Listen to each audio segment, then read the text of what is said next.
Hello বন্ধুরা, তোমরা সব কেমন আছো? দেখো আজকের দুপুরে আমি কি রান্না করেছি তাই দিয়েই এই লাঞ্চ থালিটা সাজাবো। প্রথমেই আমি নিয়েছিলাম গরম ভাত, এরপরে নিলাম নুন আর একটা কাঁচা লঙ্কা। তারপরে দেখো আমি নিয়েছি স্যালাডে অবশ্য আমি রেখেছিলাম কাঁচা পেঁয়াজ আর গোল গোল করে শসা কেটে।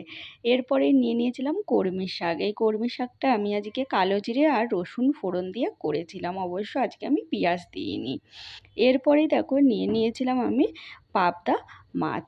তোমরা অবশ্য মাছটা দেখে বুঝতেই পারছো, পাবদা মাছটা বড় ছিল বলে তাই আমি 2 পিস করে কেটে নিয়েছিলাম, রান্না করতে সুবিধা হয়েছিল।